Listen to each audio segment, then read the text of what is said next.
So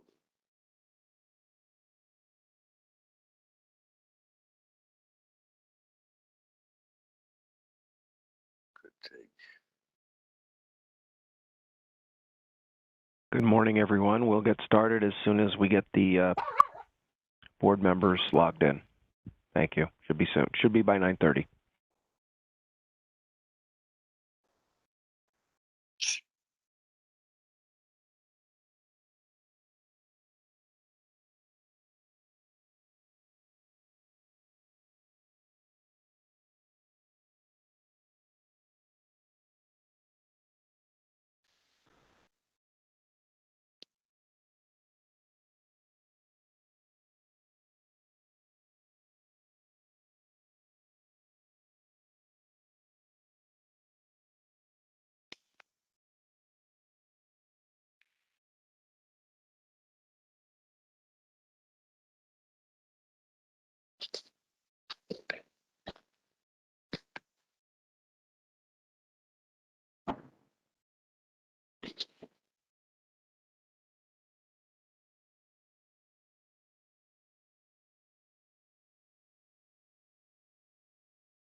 Maurice?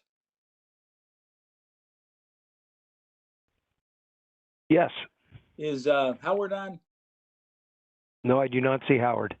Okay, let me go see if I can get him back on. Okay.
Okay, Maurice. Howard is en route, and he will be coming on. He may be a few minutes late.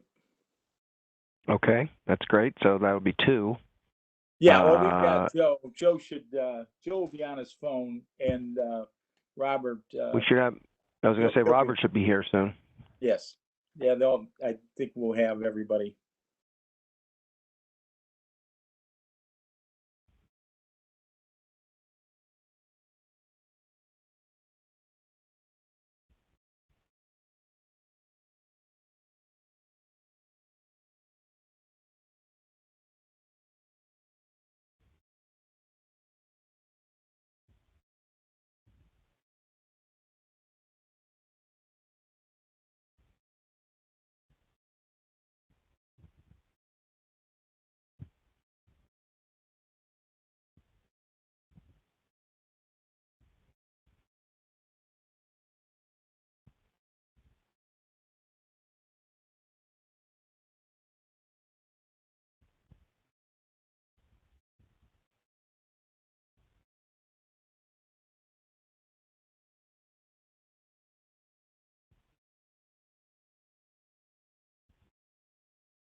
Good morning, Maurice. Just Good checking morning. to be sure I'm connected. Okay, thank you, sir. Yep, we can hear you.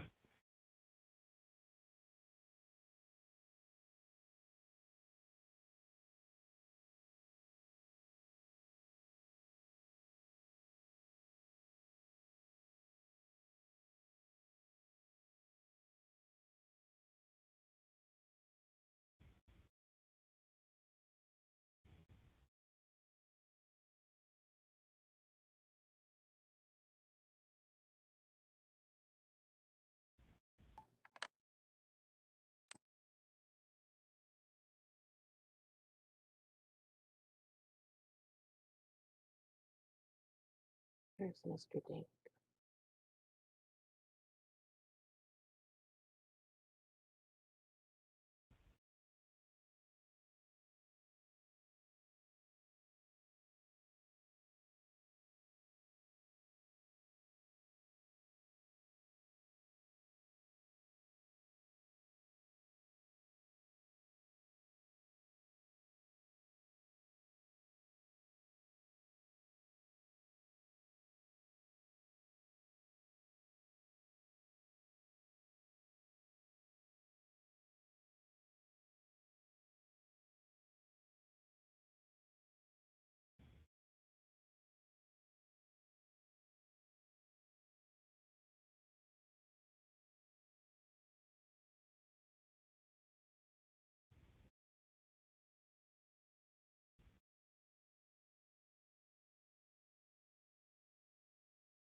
Carmella?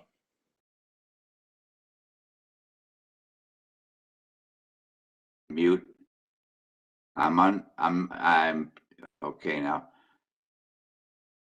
Okay, Carmella? I've got both things. I'm sending the video and I'm off mute. There, I've got Pat All right. on a little picture up on We can top. see you and hear you. Yep, you're good, Joe.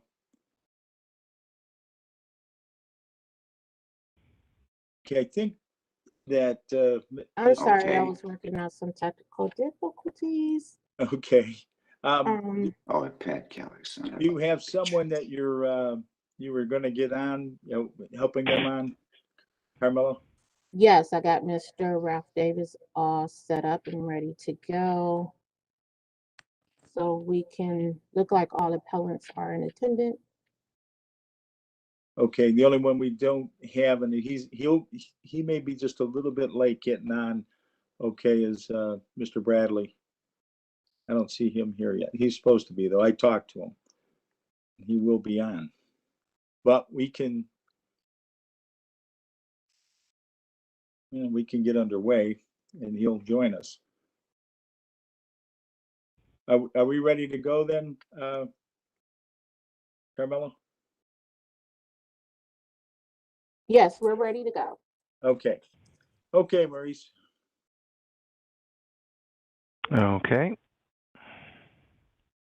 There we go. Okay, the Board of Building Standards and Appeals is now in session.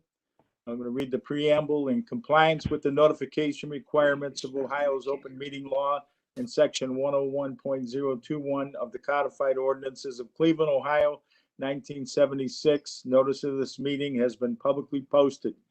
All boards and commissions under the purview of the City Planning Department conducts its meetings according to Robert's Rules of Order. Actions during the meeting will be taken by voice vote. Abstentions from any vote due to a conflict of interest should be stated for the record prior to the taking of any vote. In order to ensure that everyone participating in the meeting has the opportunity to be heard, we ask that you use the raise hand feature before asking a question or making a comment. The raise hand feature can be found in the participants panel on the desktop and mobile version and activated by clicking the hand icon. Please wait for the chair or facilitator to recognize you and be sure to select unmute and announce yourself before you speak. When finished speaking, please lower your hand by clicking on the raise hand icon again and mute your microphone.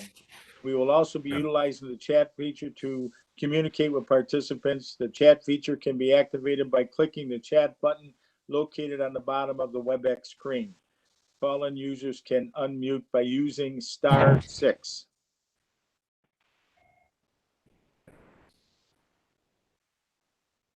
Hey, good morning, Pat. Oh, we got you, Howard. We're good. Yeah. All right. Okay, all meeting activities being recorded by way of the WebEx platform. These proceedings are also being live streamed by way of YouTube. All requests to speak on a particular matter by way of our website and email have been considered. We have also received emails from those who have provided written comment on a particular matter. Ms. Austin?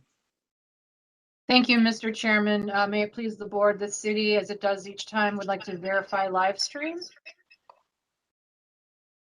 Yes, it's being live streamed. Thank you. And as we usually do, based upon the previously posted at the beginning of the pandemic rules on the Ohio Supreme Court website, the city objects to use of the chat function based on public records issues. Thank you. Thank you. Ms. Davis? We have a quorum? You want me to call the roll? Mr. Yes. Maskey? Mr. Bradley? Here. Mr. Dink? Here, Mr. Gallagher? Here. We have a quorum. Okay, we will begin with the first docket A 4221 2517 East 57th Street. Application and fees.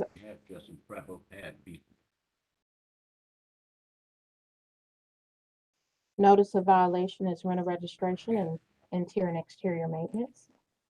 Issued May 26, 2021.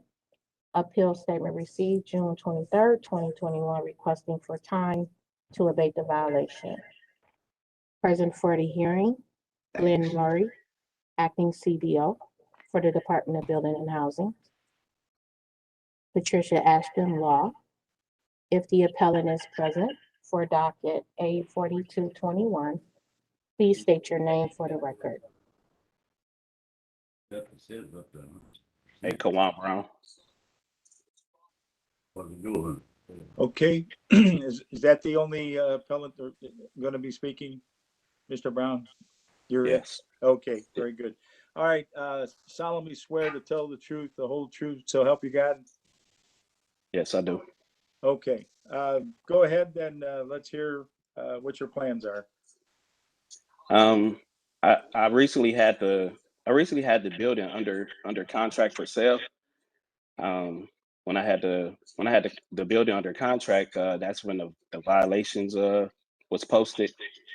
Um, I was supposed to close on this transaction August 20th, and then the buyer just backed out. So that's the reason why I didn't make the repairs. The contract was for as is, but since I couldn't track down the buyer, I'm looking to have some time to make these repairs. Okay, do you have any idea what kind of time you think you need to make the repairs? I'm thinking maybe 45 to 60 days. Okay, well, let's hear from the city. Mr. Murray?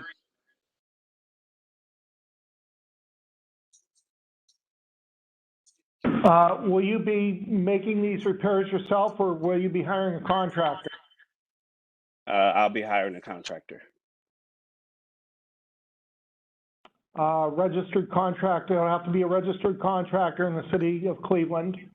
Okay. I don't believe the city's going to have the building department's going to have any objection with giving him time. Okay.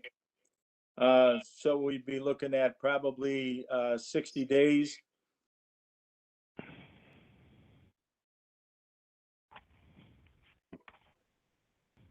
That would take us to sometime in mid-November. So we say like November 20th. So we have a motion. So moved. Okay, so we motion. Second. Second. Discussion, 2022, Okay. 2021, I apologize. Yes, Year. go ahead, Ms. Austin. Just you're to asking clarify the 2021, year, thank you. We will, yes, absolutely. Glenn Murray, So, also, Mr. Chairman, Glenn Murray has his hand raised. okay, Glenn, go ahead, Mr. Murray. Mr. Chairman, to the applicant, is the building currently occupied? There is one tenant in one of the units. Discussion, Mr. Okay, Mr. Chairman, to the appellant, have you registered this property yet? No, I still need to register the property. Mr. Chairman, the city is going to adamantly object based upon that specific question and answer that the rental registration is a form. There should not be any more time. This was issued months ago and it is currently occupied. The city's rental registration is there for a reason. And we would ask that you deny time as to the rental registration. He should not need 60 more days to register. No, I can do that immediately. that's what we would request. So he immediately registers, and then we will give him the time to go ahead and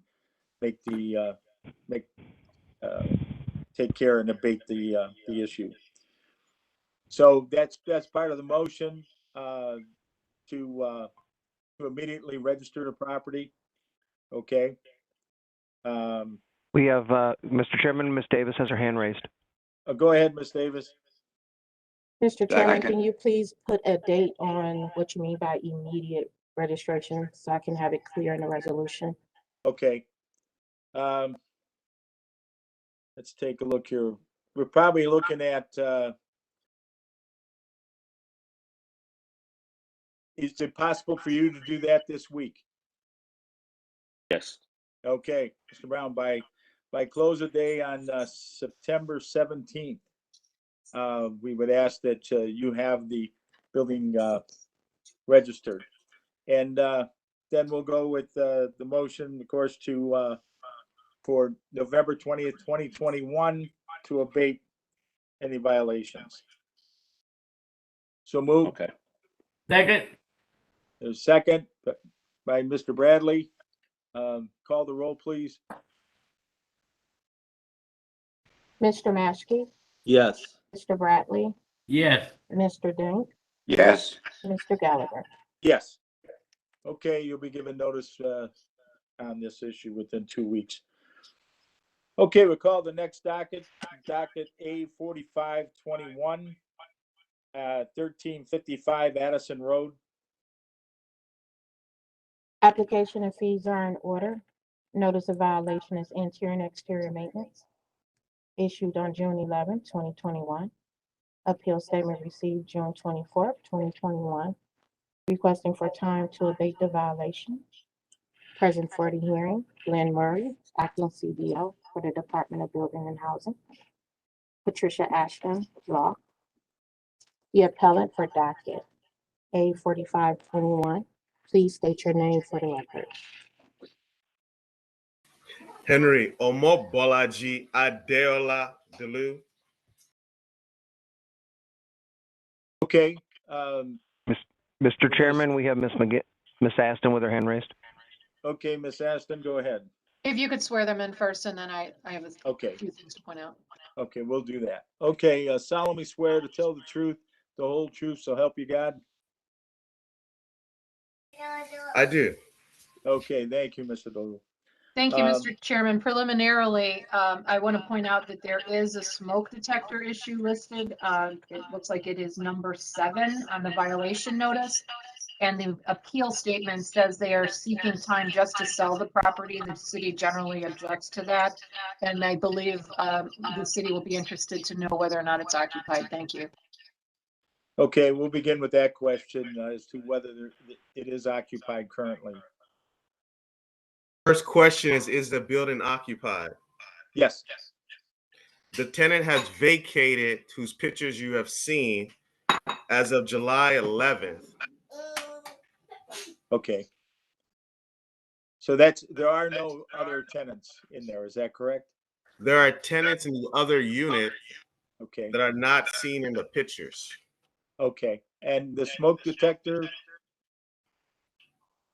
Smoke detector was already purchased. okay, is it installed yet?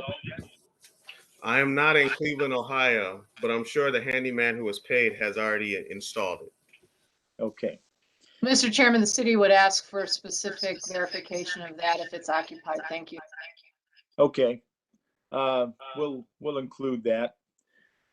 Okay, so to abate the issues, what are you looking at time-wise, Mr. Delu?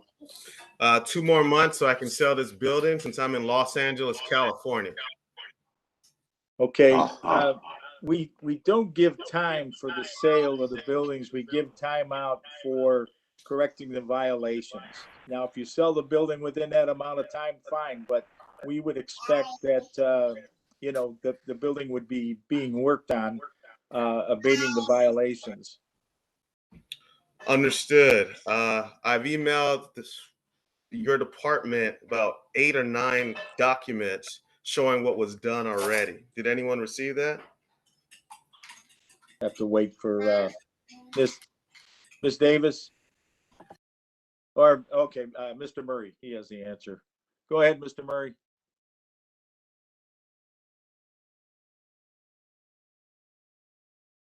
You might have to unmute.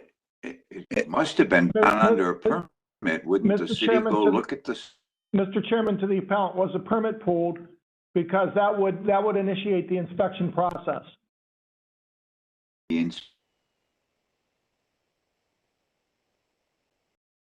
Maurice, can you bring up the first screen again that listed the violations?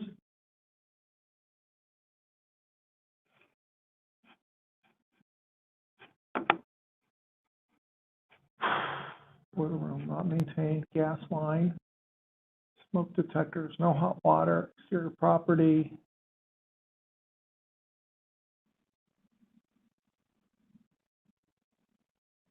Yeah.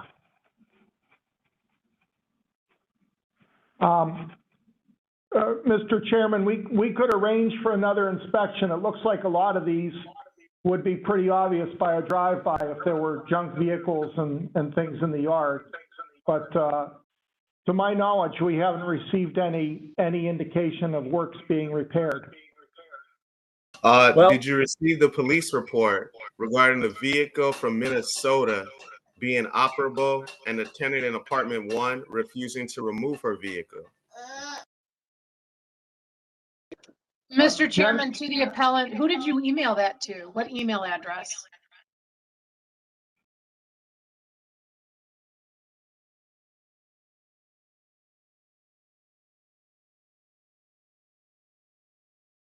Mr. Delou, we have you on mute. I'm pulling up the email now.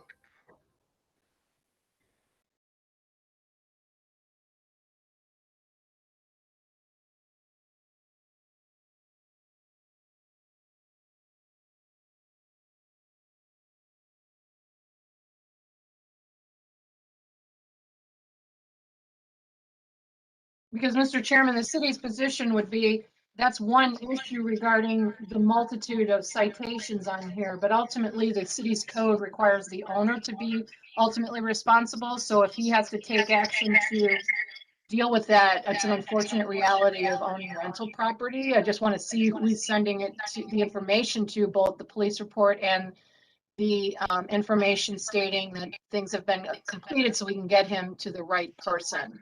That's my whole goal. Where is he emailing it to, so we can make sure he's sending it to the right party? I believe he's looking that up right at the moment. Mr. Chairman, it looks in the document submitted that the appellant was looking for 90 days to complete the abatement of violations. However, he's telling us that he just wants some time to sell the building. So I don't know that we're all on the same page here.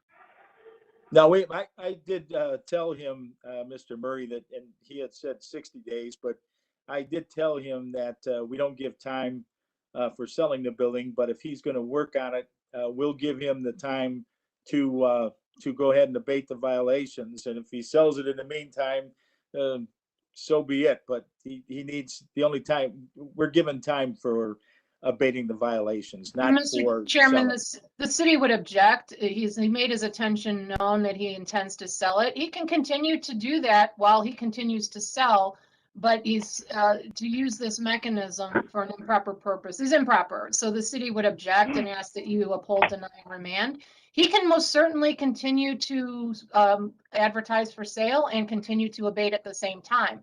But he's made it his intention clear, both in the written statement and his statement today to this board, that he's just going to sell. So we would ask that you deny. All right, when we get him back on again, I'll talk to him. Mr. Chairman, I believe Ms. Davis has her hand raised. Go ahead, Ms. Davis. Mr. Chairman, the board received 2 emails from the appellant. One only consisted of purchase orders to try to abate the infestation. I did not receive a police report indicating anything about vehicles being operable and refusal to be moved by the tenant. So you received 2 emails and it was just about the infestation?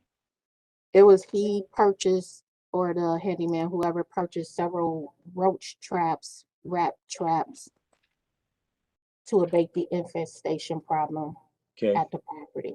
The email is klanum@city.cleveland.oh.us.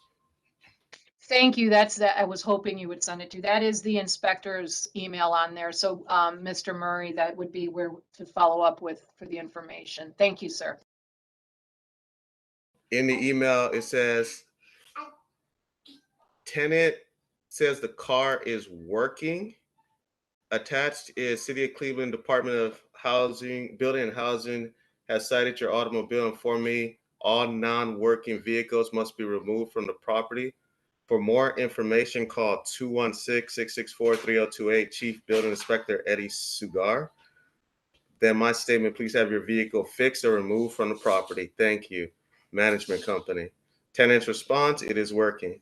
Police were then sent to the place to remove her vehicle from a property since it has Minnesota license tags. And the police said, no, we will not be removing it. The tenant says her vehicle is operational. Okay. All right, that takes care of that issue. Now, what we're looking at here is your intent to abate the violations that exist on the property. Okay, so multiple items have already been purchased. Okay. People have been hired, contractors have been hired, as well as vendors. As you see from the email, you will see a contract signed that says the things that are supposed to be done by the person hired. In addition, let me take a look. You will see the Home Depot receipts for the items. And I'm not sure. Do you guys have access to that? Well, I'm going to ask him. Mr. Murray, are you seeing what he's talking about? Mr. Chairman, no, I haven't seen anything like that. If it went to the chief building official, I wouldn't be privy to it. Okay. As he's currently not in town. Well, you're under oath, sir, so I'm going to assume that you did send it as you have said, and because you are moving forward with this, we'll work on getting you, unless a board member has a different view, we'll give you the 60 days to abate the violations. And we need to know for sure that you have that installed, that smoke detector also. So if you can send an email over again, we need to have verification of that. So we're looking at, board, does anyone have another opinion on that? Mr. Dank, Mr. Maschke, Mr. Bradley?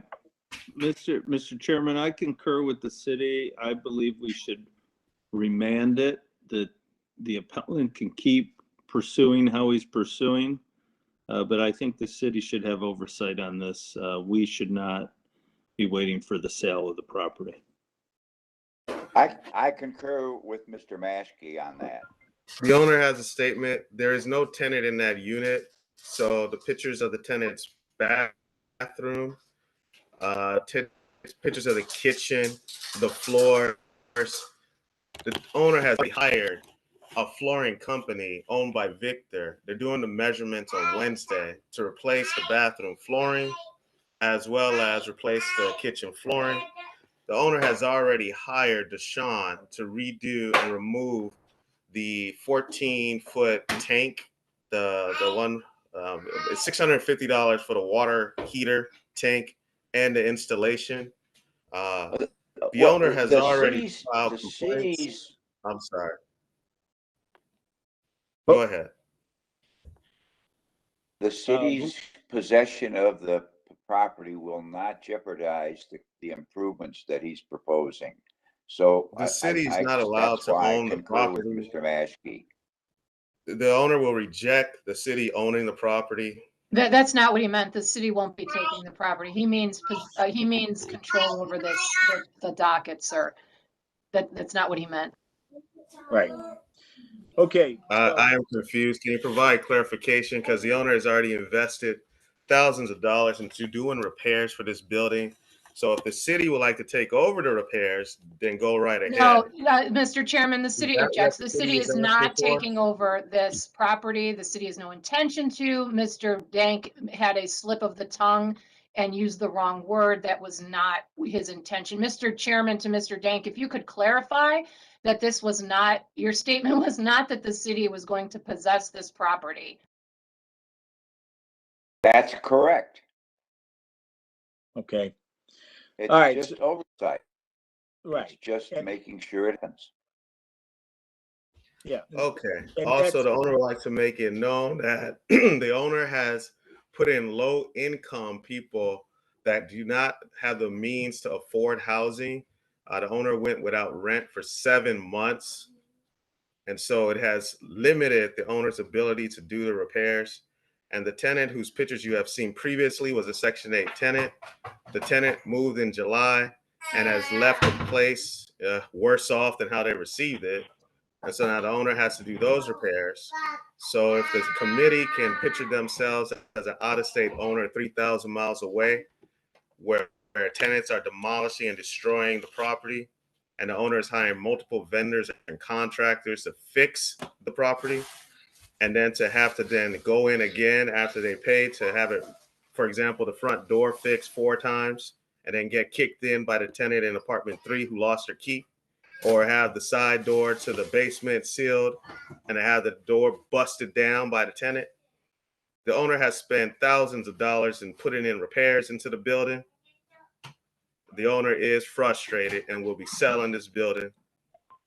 And I hope the committee can picture that in their mind, how an owner 3,000 miles away has been spending thousands of dollars and is really tired of this building. Mr. Chairman, I'm sorry, were you finished, sir? I don't Yeah, want to. no, I think he is. Well, he has the done. right, he has a due process right to make his statement. I thought he was done. I think I'm buffering. So I just have a response when he's done. I think he's done. Go Thank ahead, you, Ms. Austin. Thank you, Mr. Chairman. The city is empathetic to the burdens of the appellant, but whether he is next door to this property or 3,000 miles away, there are benefits and burdens of ownership of the property, and especially ownership of a rental property. And he stated that there was somebody else, not necessarily this problem tenant, which, although we're empathetic and yes, in a pandemic and through various court actions that he could not take, there are other matters that he could have avail himself of, whether he's again next door or 3,000 miles away. So that is part of the burdens of ownership again, and if he doesn't have somebody on site, that was his choice, but the entities chose to own a property and they are obligated to maintain that, and to allude that low income are the problem is disrespectful, and the city objects to that. Problem tenants are regardless of income. And so I will leave that at that. Again, the city maintains its objections to mere selling. Thank you. The owner worked with the city and the county to receive a lead abatement grant. As part of the lead abatement grant, the owner is to help house people who are low income, who cannot afford housing. The owner complied and assisted in helping those that other landlords did not want in their building, and the owner provided them housing. For example, one tenant with 5 children. The owner made sure that the 5 children had a roof over their head. Another example, a tenant who has been in jail 3 or 4 times that had Eden. It's like a program that funds for them to make sure that person was out of the shelter during COVID-19. The owner provided housing to them. So out of care and humanity for the fellow human, irrespective of income or potential crimes in the past, the owner went out of their way to provide them with housing and give them an opportunity. And So there's the still owner, required to be to code, sir. That's the intention of this, and that's the whole point. So yes, we appreciate, again, and are empathetic, but you still have to give them housing to code. And that was the point of these violation notices. And it is ultimately by law, the owner's responsibility. and when the owner went to building and safety or building and standards, I passed and received all the necessary things in 2017 and 2018. But as you can see, tenants destroy your stuff. Okay, but I don't want to have a whole bunch of back and forth stuff over all this. I think that maybe a small explanation of the word remand, okay, as opposed to giving more time, is just a oversight by the city to keep an eye on the property. You continue to do everything that you've got in motion to do, and it's taken care of.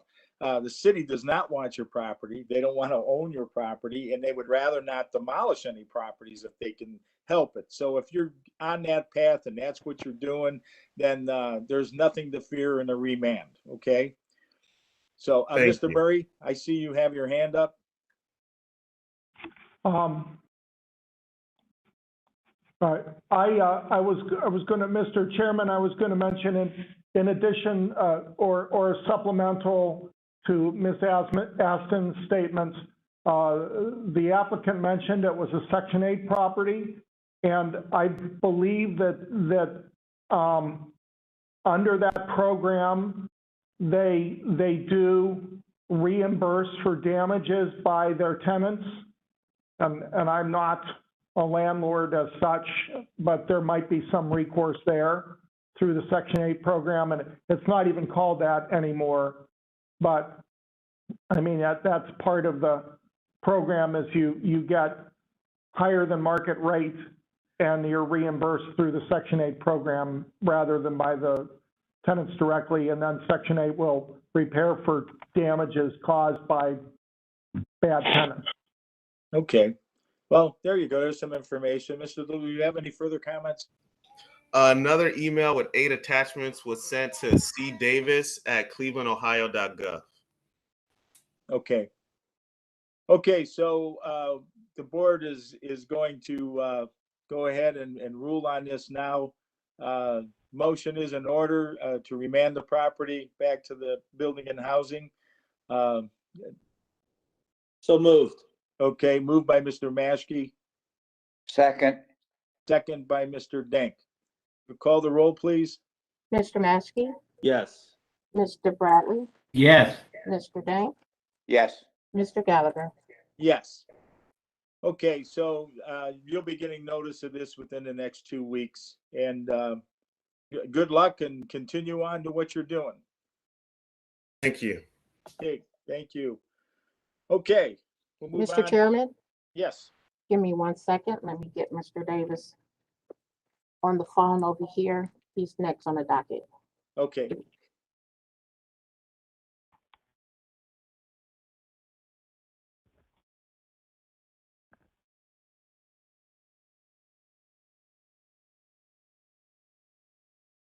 Okay.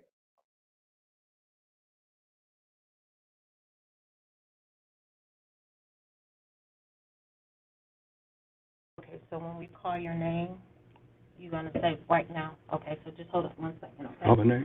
Yeah, you're next. Okay. Give me 1 second.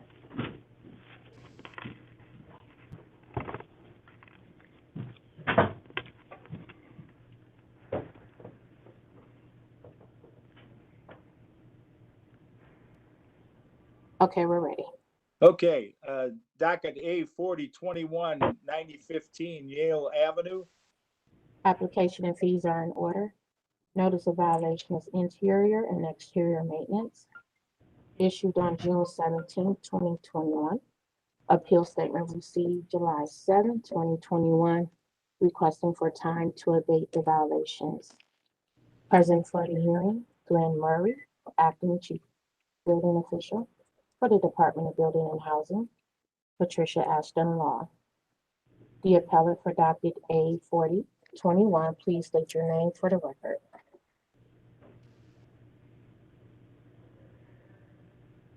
Mr. Davis, state your name. Ralph E. Davis. Okay, From 90 Mr. Davis, Yes, you solemnly swear to tell the truth, the whole truth, so help you God? I do. Okay. Okay, then, you wanna, Mr. Chairman, preliminarily, this is Patty, just to let you know that the citation does list a smoke and a CO detector and does state that a permit is required, and those are items number 14, number 25, and number 28 on the violation notice. Thank you, sir. okay. So go ahead, Mr. Davis, and tell us what your plans are. I'm a little hard of hearing, so Okay, Go ahead and tell them how much more time. So here's the camera, here's the pictures. So he wants you to tell him how much more time you need to finish. I probably need just as much as I can possibly get because I have had 2 tenants I hadn't paid rent in 14 months, and it kind of put me in a financial bind. So I need the people that I have doing the work is allowing me to pay as they go rather. And because of my financial problem right now, I need as much time as I can get. okay, let me bring in Mr. Murray and we'll see what he has on this.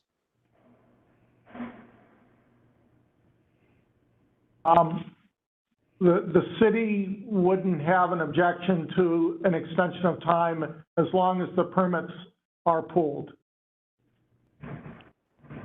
Okay. Have the contractors you've been working with, Mr. Davis, have they pulled any permits? Mr. Chairman, to Ms. Davis. Yes. Ms. Davis, can I be excused at 10:30? I've got to sign some papers at University Hospital before they do the surgery. Okay, Yes, Beg your pardon? yes, You say yes? yes. Okay, I gotta run over there and they won't do the surgery till after I sign. Okay, I try to be back before the meeting's over. okay. Thanks. All right. Mr. Davis, have there been any permits pulled by the contractor for any of the work they've been doing? Are you aware? Well, all the work that's, all the repairs, the violation that's inside of the property has been repaired, corrected. Okay. I'm basically working now with people working on the outside. Like I said, the financial part of it, because of my financial part, they allow me to pay as they go. So that's the reason I'm kind of behind in getting the repairs taken care of. Okay. I got that. How about the smoke detector? All the inside violations have been corrected. So that includes that. Okay. And I don't know if Mr. Murray, I don't know if you see any permits that were pulled or anything for this property? Because Ms. Austin said there are permits that have to be pulled for it. Mr. Chairman, we have Ms. Davis with her hand raised. Okay, go ahead. from the inspector report that I received from Mr. Arnold and Mr. Vanover, it stated that the inspector was there on August 5th of 2021. A new hot water tank was installed, handrails, replaced hardware on exterior doors. What still needed to be done was the exterior for the gutter boards and facet work,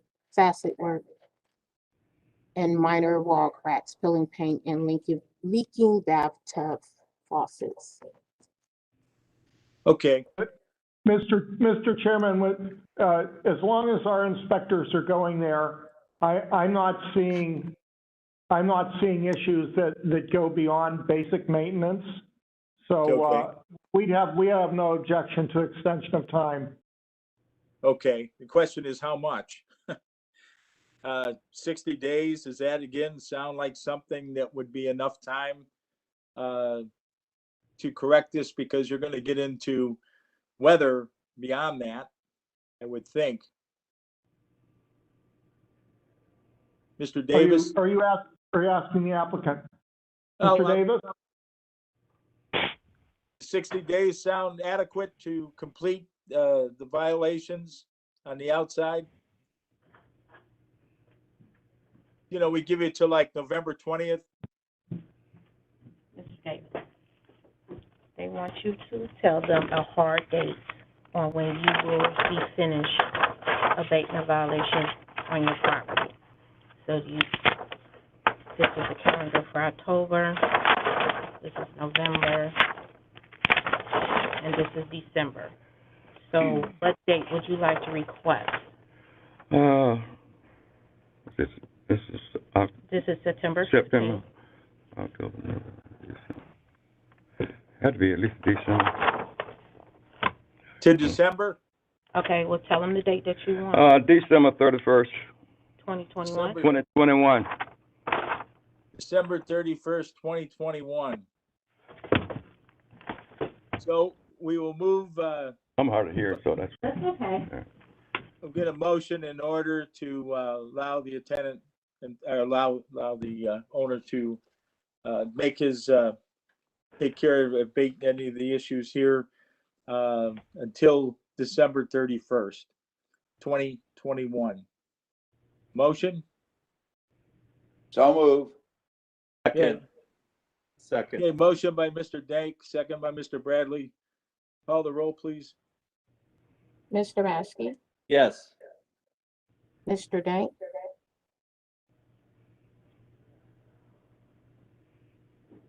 Mr. Dank, Yes, Is it me? Oh, Mr. Gallagher. Here, yes. Okay, you'll Okay. get a notice within 2 weeks. Mr. Mr. Chairman, give me 1 second so I can disconnect Mr. Davis. And as Ms. Davis is handling that, Mr. Chairman, I'll remind the board that when Mr. Bradley leaves for his unavoidable issues, the board will then have 3 members and will be required to give the 3-member statement advisory. Thank you. Okay. So that'll be for the next docket. We will have to be unanimous. Okay. All right, so we'll move on to the next docket, A 4321, 1309 West 110th Street. Hello, good morning. Wow. We have to read to open the docket. We're waiting on Ms. Davis to. Thank you.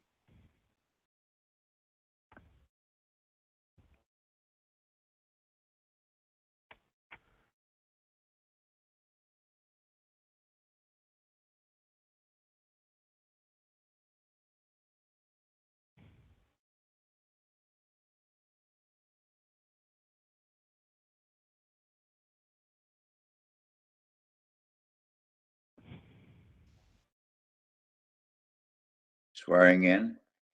We will. We're gonna have. We're waiting for Carmella to come back in. Okay. She'll read Oh, it. okay. Okay. Okay. So we open docket A. Let's see, 4321, 1309 West 110th Street. Application and fees are in order. Notice of violation is exterior maintenance. Issued June 9th, 2021. Appeal statement received July 8th, 2021. Requesting for more time to abate the violations. Present for the hearing, Lynn Murray, Acting Chief Building Official for the Department of Building and Housing. Patricia Ashton Law. The appellant for docket A 4321. Please state your names for the record. My name is Nils, Nils, last name Jagerson, Jaegersen. Okay. Do you solemnly swear to tell the truth, the whole truth, so help you God? Yes, I do. Okay. Go ahead and let us know what your plans are. Yes, good morning. Well, as you can see from the pictures, a tree came down on my garage. It is the 3rd time this has happened to me. It has been rebuilt twice in the past with the city being involved with the building department. The north wall was untouched, which is to the left of the picture. The back wall, the east wall was untouched. The south wall was untouched. It's basically the front wall, and about a third or a quarter of the roof was damaged. And it is my plan to rebuild the front wall and replace the damaged roof. You should have a packet about 20 pages long, including drawings about the rebuilding. And part of the problem is it's a branch, and it's a very large branch. The base of the branch was about 2.5 feet in diameter. From the picture you're seeing there, most of that tree is gone with the exception of, to the far left, the last 6 feet of it, which is resting on top of a 1962 Metropolitan sports car. So I'm delicately trying to get the last of the branch off so I can empty out the left side of the garage. I've been taking what I can get to and putting it in storage so I can get it emptied out so that the building inspector can come and see it before I start work. I did send him a letter to that effect, along with a packet of about 20 pages, and also a second packet was supposed to go to your department, the variance department, so that you would have all the information on that. I'm assuming it is going to take me, I'm out of town at the moment. I will be back on the 20th. I have 2 chainsaws being serviced right now because they quit on me before I left. And I'm hoping that within a month's time to have the garage totally cleaned out, emptied, for the building inspector to come in and have a good look around before I start work. And then I'm figuring it's going to take probably 45 days once he gives me the approval to go ahead to complete the repairs. The changes that I'm requesting or hoping to do, I use this as a shop. I live at the property. I'm a locksmith, and I was going to eliminate the right door, car door, and replace it with a man door, just right of center, and still leave the replace the front left door so a car can go in. So it'd have one side would be car, and the other side would be the shop. And there is still parking on the property in the back for additional cars. And that is the hope and plan. Okay, so you've submitted this to the Building and Housing, is that correct?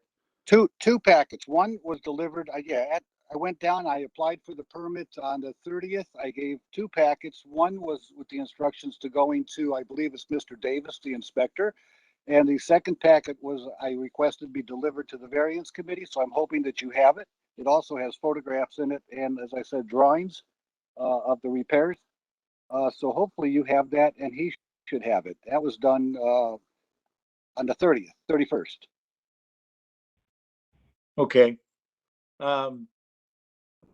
Murray. Mr. Chairman, to the appellant, is it a Nash Metropolitan? Yes, it is, with the little wheel in the back. Yes, unfortunately. Okay. All right. I think it survived. I think it survived. I hope it has. And is there any kind of insurance payout that you're waiting for that will help expedite the work? Well, this happened in May. The insurance paid out at the very end of July. The funds became available at the beginning of August. There was additional damage done partly to the house, which a permit was applied for a new roof. The roof was torn off and replaced. The gutters were replaced. The tree covered most of the backyard. It did hit both the north and south very small porches that are on the backyard. The north porch has been repaired. The south porch I haven't gotten to yet. That was not the priority. The garage is the priority at this point. And that's where I stand now. Mr. Chairman, it sounds like the permitting process is well underway. I have no objections to additional time. And once the permit's pulled, he'll be under our supervision. And as long as progress is going to be made, we don't have any issues. Okay, so we might be good just to go on and give him the same end of the year, December 31st to 2021 to abate that'll give him time for inspector to get in there and to abate beyond his 45 days he needs to take care of things. Does that sound about right to you, Mr. Jeggerson? It sounds wonderful. The permit should be pulled. I have a receipt payment. I went over to the other booth where you pay for that, and I have a copy of a printout from that and a tape receipt with the payment on it. All right, we're good to go then. Okay. Wonderful. Okay, that sounds like that'll wrap it up. You have a motion to give the appellant till December 31st, 2021 to abate the violations. So moved. Okay, motion by Second. Mr. Maskey, second by Mr. Denk. I wish to thank everybody You're for their welcome. consideration. Thank you. Mr. Maskey, Yes. Mr. Dank, Yes. Mr. Gallagher. Yes, and we needed to have this vote and be unanimous because we have one board member that has left us. So you have that. So we're good to go. Does that cover us, Ms. Austin? You need to do it at the beginning, but I'm just going to accept that you did it. Thank you. Okay. Thank you very Alrighty. much, everybody. Have a good day. All righty. Okay, we have a withdrawn docket. 4621 is withdrawn. Is that correct? Does everybody have that? Yes, that docket has been withdrawn. Okay. So then we go on to the adjudication order, docket A 6621, 10600 Chester Avenue. Application and fees are in order. This is an adjudication order. B 200235142. Appellant is requesting for variance of the dimensions for the Fire Command Center. Present for the hearing, Glenn Murray, acting CDO for the Department of Building and Housing, Patricia Ashton Law. With the appellants for docket A 6621, please state your name for the record. Good morning. My name is Sean O'Gorman. And my name is David Cron with Bialowski Cleveland. Mr. Chairman, the city does, I think the fire marshal is on here as well, Lieutenant Talbot. I don't know if he plans to give testimony. There we go. I do see him on here. So Lieutenant Talbot, you can let them know if you're just observing or if you plan to give testimony. You'll need to be sworn in if you are. Thank you, sir. Well, I will gladly go over the code with you if that would help in this case for informational purposes. Okay, then hold on until we, just so you know, we're going to go ahead and swear everybody in. That will include you, Lieutenant. Okay, solemnly swear to tell the truth, the whole truth, so help you God. Do. Okay, very good. Do we want to hear from the appellant first, or Lieutenant? Did you want to talk on this first? It's their appeal, Mr. Chairman, I think, unless did they object? Let me double check. If they objected, then the city has to defend the adjudication order, which would come from both Mr. Murray and Lieutenant Talbot. If they're seeking a variance, then they would proceed first. So I'll defer to the appellant which way they're going. Thank you. Okay, whoever's going to speak for the appellant, go ahead. Okay, I will give a quick background summary on why we're making this request. So pending resolution of this issue, we have conditional building permit approval for 24-story, 298 unit mixed-use residential apartment building. So that's a new construction of building type 1A, non-combustible building elements. In fact, our structure is cast in place concrete. At 267 feet tall, we're required to comply with the special detailed requirements based on use and occupancy for high-rise buildings. So this is covered in section 403 of the Ohio Building Code. And among the required emergency systems, such as an automatic sprinkler system, backup generator, we're also required to provide this fire command center, right? This is the room that we're looking at on the screen, and the details for this room are covered in section 911 of the Ohio Building Code. So that's the path that brings us here. And section 911.1.3 of the Building Code says that the room shall not be less than 200 square feet with a minimum dimension of 10 feet. And the code then goes on to describe the required features within the room, the elevator control panel, generator, fire pump status panels, etc. So this drawing shows how we can fit all of that equipment and all of those devices that are required by the code in the room. And in coordination with the fire department, we're proposing to align all of these panels on that continuous interior wall on the right, because a continuous alignment is going to be the most organized and efficient configuration for firefighters to locate the information and controls that they need when responding to an emergency. So because of our specific geometry, that straight wall on the right-hand side, rather than jogging over, making the wall straight results in a room of 150 square feet with the minimum dimension of approximately 6'3". So we are proposing that we're able to achieve the intended function of this room and include all of the required features in an area less than the amount prescribed by code, with the minimum dimension less than what is called out in 911.1.3. So we're requesting, with the blessing of the fire department, that we be permitted to construct the fire command center as illustrated here. Okay, who wants to go first, Mr. Murray or Mr. Cron? Do you have any comments? No, Sean summarized it. Thank you. Yes, very well. Okay, Mr. Murray. The building department is gonna go along with that, with whatever the fire department thinks. In this case, this is specifically their room. This is where they're gonna have to run in a fire. They're gonna have to tell us if they can live with this or not.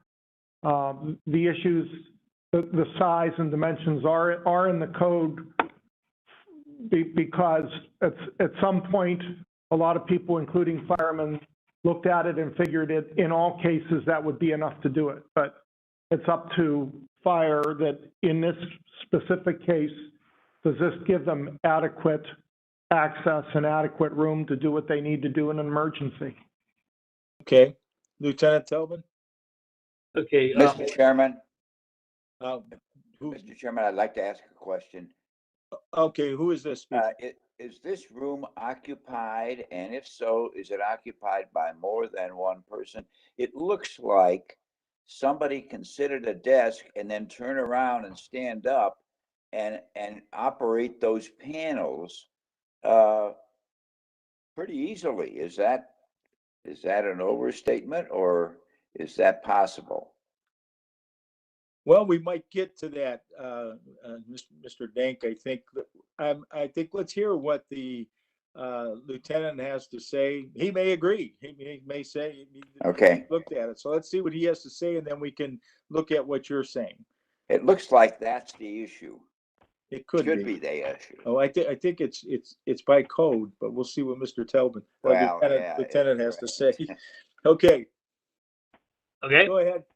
All right. In section 508 of the fire code, it's 508.1.3, as the same as building code. It states the fire command center shall, we know what shall means, be not less than 200 square feet in an area with a minimum dimension of 10 feet, meaning we need at least 10 feet. Okay.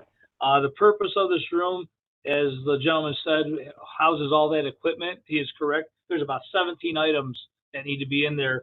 That's under code 508.1.5. And again, he's correct on that. The reason for the space, there could be multiple people in there in an emergency situation. And we're talking firefighters in full turnout gear, backpacks, and we get a 6-foot wide distance. You get a couple people in there. It's pretty tight. That's why the minimum is 200 square feet with a minimum of a 10 feet width. That's the purpose for that. You start shrinking that, even though all that good stuff is in there, you hinder the ability to use all that once you get a couple of people in there. And the code also states that you have to have room to spread plans out if need be, depending on a high rise, which this is, to go over to make your plan of attack depending on the emergency. That's what's in the code.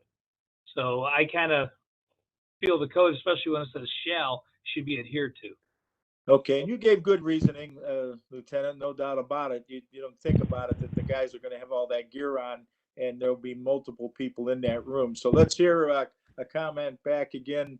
I'm sure from let's see, who do we have on there? Mr. O'Gorman. Yeah, so I think one of the questions was, is the room going to be occupied? It's the intent that the room is, unless for an emergency situation, it is vacant, right, at most times. When there is fire department called to the building, that's when they go in there. You know, we've shown the desk in there suggestively that that's where the plans can be spread out. And, you know, we, again, trying to locate the panels across the wall in a straight line seemed rational to us. If we were to bump that straight wall out, we could achieve the 200 square feet, that wall on the right that is kind of continuous there, top to bottom. if we were to bump it out to the right below the intersecting wall, we could make it 250, but that breaks up the alignment of the panels, if that makes sense, right? That's why we're proposing to make it shorter, because we thought everything in a straight line would be more in line. We've had conversations with Lieutenant Alexiak about this, as well as Mr. Thomas. So, you know, there's no denying that the code does say it shall be 200 square feet. That's what we're asking the variance on, which Right. is granted, you know. Well, what did Lieutenant Lisiak, what did he say about your plans to keep it in a straight line versus kicking the wall out? What was his thoughts on it? He was in support of it, and encouraged us to proceed and make this request. I was under the impression that it was, you know, with his approval, he was in support of the design as shown and understood our rationale. Mr. Chairman, we have. On behalf of the city, I'm going to ask Lieutenant Talbin if that's what the report from Lieutenant Alexiak was in support, because Lieutenant Talbin is the fire marshal. But before you get to that, I would ask, Mr. Chairman, to the appellant, when you talk about bumping out the wall, is it for merely aesthetics, or are you saying there's some other impracticality or other reason other than aesthetics? The wall on the right-hand side, keeping it continuous, allowing all of the equipment to be in one line. That would be the wall that we could bump the lower half of that wall out further to the right. You see where that 6'6" dimension is taken. We could bump that wall out perhaps further to the right, so that it's not a straight wall, but then you know, the equipment becomes offset. So you can get the space by doing that, but you offset the equipment. So, you know. Yeah, and just to be clear, you would still be, you would still be short the 10 feet as well, right? Those are the two requirements we would be seeking a variance of, the 10 feet and the square footage. And how much short would you be by bumping that out? How much more room are you gaining by doing that? The pinch point would roughly be the same pinch point of about 6'6", correct, Sean? Well, I think if we were to go back to the drawing board, so to speak, we could again do a similar thing where the bump out could make that pinch point less than 6.6, right? So maybe where you see the wall coming in now on the side, we could bump it out at a, you know, dimension more than that, so that we could obtain the 10 feet and the 150. But Mr. Chairman, to the appellant. You go ahead, Mr. Maskey. You have gross area is 195 and change in square feet, but your net area is almost 50 square feet less. Where is that loss coming from? The width of the exterior wall. So the gross area counts the exterior face of the exterior wall and the outside face of the walls framing the room itself. So it's the wall thickness. And Mr. Chairman, to Lieutenant Talbin, have you had conversations with Lieutenant Oleksiak regarding this matter? And if so, could you state to the board what those are and whether the appellant is stated correctly that Lieutenant Oleksiak was in favor or not? Thank you. To clean that up. Well, I did speak to Lieutenant Alexiak about this previously, and he said to me that their proposal was the square footage would have been about 185 square feet, which was just a little under the 200, is the way Lieutenant Alexiak explained it to me. And now listening to these gentlemen, they're saying it's 150 square feet, which is considerably a lot less than 185. Now, I can speak from personal experience. I've been in rooms like this in full turnout gear, wearing a backpack with a tank on my back, under duress in an emergency situation. And if the room isn't large enough, it's really hard to get to all that equipment that they're trying to line up for us. So the reason that minimum in the code is there is to allow us enough room to be able to operate in the room. Making it smaller hinders the personnel from being able to operate with any of the equipment in the room. Okay, what about the straight spread out of the equipment on the wall? Does that help in a situation like this? I think that's the point that they're trying to make, that you wouldn't be like back to back in there, but you would have a spread out to be able to operate, whatever it is that they have to do on that wall. Does that make any sense? Well, if I'm going into an emergency, the first thing I'm going to look for is the fire panel. That's what I'm mostly concerned with, so I can see where the trouble is and the alerts. That's what I'm going to look at.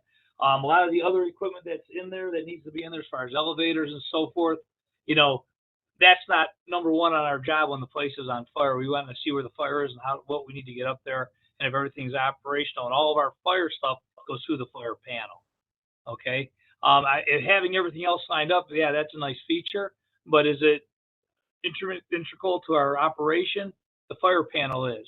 Otherwise, are you saying 6'8"?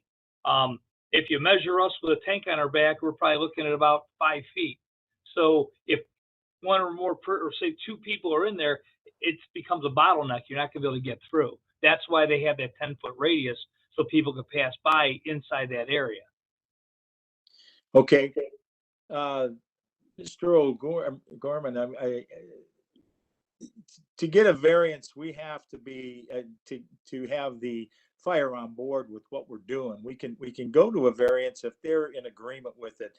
That does not sound like that's the case right at this point. So you have to work with fire, find another way, I believe, to resolve this and get their blessing on this in order for us to vary anything.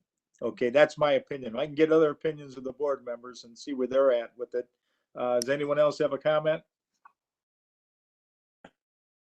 Mr. Chairman, I don't see a hazard presented by the layout of the room.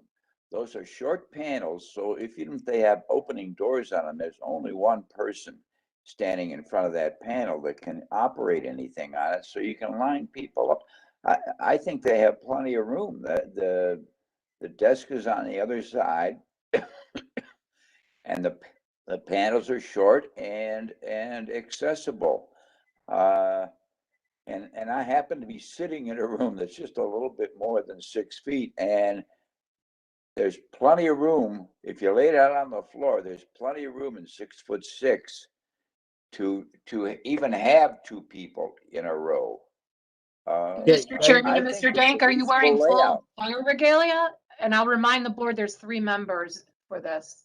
Oh, yes, absolutely. And that was going to be my question too, Mr. Dank, is that they are going to be in full dress with the tanks on them and everything else, which is going to take up a lot more room in there. And like I said, we can get a variance. From the code, even though it says shall, but I believe we got to have the blessing of the of fire in order to do that. They can look at it and say, okay, let's look at how this would work out. And if they think it would, again, you're under duress when you get into this situation, and you can't have a special plan for a special room somewhere where everybody needs to know what you got to do in that room. That's why they have those specifications. So anyways, let me hear from other members on the board. Mr. Maskey. We have Glenn Murray with his hand raised. Mr. Murray? Mr. Chairman, to the appellant, just for clarification, this is a new building completely from scratch and not retrofit of an existing structure? Correct. It's under construction right now. There Okay, you so go. brand new building. Okay, that's a point well made. Mr. Maskey? Yes, to the appellant or the architect, can you just explain what is occurring in the spaces behind that straight wall that the panels are currently shown mounted on? There is mechanical equipment for the fire pump itself, and other mechanical equipment are occurring in the space to the south and immediately to the east of the room. And then at the upper corner, there is where those doors are in the vestibule. It is the lobby, the corridor to the lobby and elevators, and then there is another equipment room, like for rental equipment for the tenants. Do you have an overall plan that can just show that so we There can... is. It's on the next page of the presentation.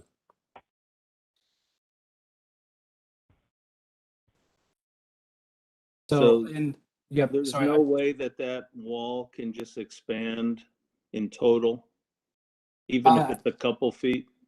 So I think we can reconfigure this. I think it's a surprise to us that the fire department is not in agreement with this. I think we request to table this, resolve it with them, get on the same page, and resubmit something that is, you know, that does have the buy-in of everybody. I mean, obviously, it's life safety. We want the fire department to be on board and comfortable in the space that they have. We certainly don't want to go against their I would not be opposed to tabling this and having everybody in agreement. Yeah, I agree too. I think that sounds better. Mr. Dank? You on board with? Sorry, I missed the question. I was still Well, looking at we're the talking about, diagram. Mr. Dank, we're talking about tabling this and having them get together on it. And so that we get fire's blessing to make sure that they're okay with whatever's going on. And Okay, I agree with Mr. Maschke. okay, sounds good. Mr. Chairman, can I suggest that Lieutenant Talbot give the appellant his contact information so he can be engaged in that? Thank you. Absolutely, absolutely. And he's nodding, yes. Okay, so let's share that information. We'll go ahead and table this. Do we need any motion to table this, or are we okay? So move. All right, motion by Mr. Dank, second by Mr. Maskey. All those in favor, but Ms. Davis, you want to call the roll? Then we'd be covered. Well, Mr. Dank, Yes. Mr. Maskey, Yes. Mr. Gallagher, yes. Okay, we're set. We'll fill her in when she comes back on. Okay, so I guess you guys are going to get together and resolve this, and we'll be back to us again if necessary. If not, then just carry on. Thank you so much. Thank you. Okay, are going to need Carmela for the approval of the resolutions. I'm here. You are here. Okay, sounds great. Okay, so we'll do the approval of the resolutions. We have this from which date was it? August This will be 18th? from August 18th. Okay, so we have dockets A 37, 21, 38, 21, 39, 21, 41, 21. So motion to approve the resolution. So move. Okay, motion, Mr. Dank. Second. Second, Mr. Maskey. Mr. Maskey, Yes. Mr. Dink, Yes. Mr. Gallagher. Yes.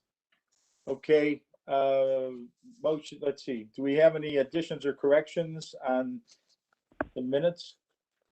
No. Okay, motion to approve the minutes for August 18th? So moved. Okay. Second. Motion, Mr. Maskey, second by Mr. Dank. Mr. Maskey, Yes. Mr. Dink, Yes. Mr. Gallagher. Yes. Okay, I think that concludes the business. Unless someone else has anything else, we are going to be finished. Okay, meeting is adjourned. Everybody have a good 2 weeks. Thank you. All righty, thank you. Hi, everyone.